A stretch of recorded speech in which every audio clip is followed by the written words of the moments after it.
বিএনপির লোকজন আমার বাসার সামনে মানে ঘোরাফেরা করে।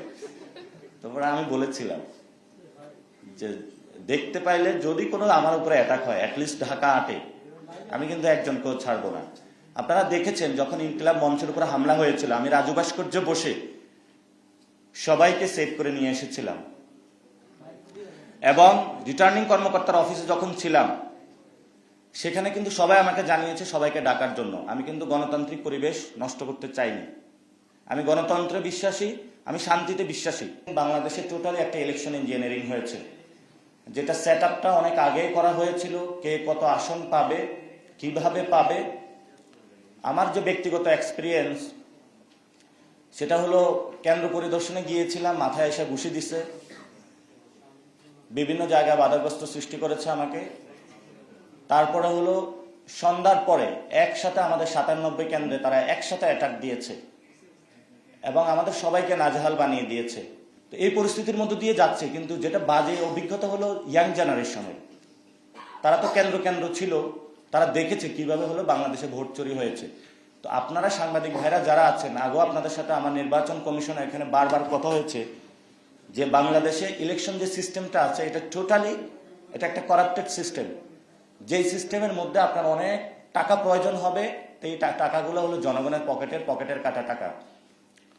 এই পরিস্থিতি আসলে বাংলাদেশে চলতে দেওয়া যাবে না। যারা এই নির্বাচনটা করেছেন, আল্লাহর দোহাই লাগে, অনেক চাঁদাবাজ, সন্ত্রাস, দুর্নীতিবাজকে আপনারা সংসদে ঢুকিয়েছেন, এদেরকে কোনো মন্ত্রণালয় দিবেন না। কয়েকটি গুরুত্বপূর্ণ বিষয় রয়ে গিয়েছে, যেমন সংস্কার। আগে যখন আমরা একটু মাঠে কথা বলতাম আপনাদের সামনে যে ইলেকশন ঠেকাইতে চাই, তো এতদিনে তো আমরা মরিয়া প্রমাণ করিলাম বাংলাদেশে আমরা ইলেকশনে করতে চাই, সংস্কারও করতে চাই। এটা তো অ্যাটলিস্ট এখন আপনাদের বিশ্বাস করা উচিত।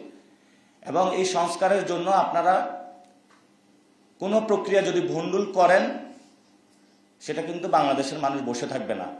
তো সেই জায়গা থেকে আমরা বলবো যে সংসদে আপার হাউস এবং লোয়ার হাউস একসাথে করা যায় কিনা, এবং দয়া করে আপনারা উচ্চ কক্ষে বিএনপি এবং জামায়াত, এনসিপি, আমরা সবাই এই প্রতিজ্ঞায় আসি, যারা সংস্কার বুঝে না, যারা সংস্কার ভণ্ডুল করতে চায়, তাদেরকে ওইখানে জনগণের ট্যাক্সের টাকা দিয়ে পাঠানোর দরকার নাই। আমরা শুনতে পাচ্ছি শপথ অনুষ্ঠানে অনেকে আসছেন, ভালো কথা আসছেন, ডিপ্লোম্যাটিক রিলেশন থাকবে, কিন্তু হাসিনার বিচারের কি খবর, এ বিষয়ে আমরা এই পর্যন্ত কোনো বক্তব্য দেখলাম না।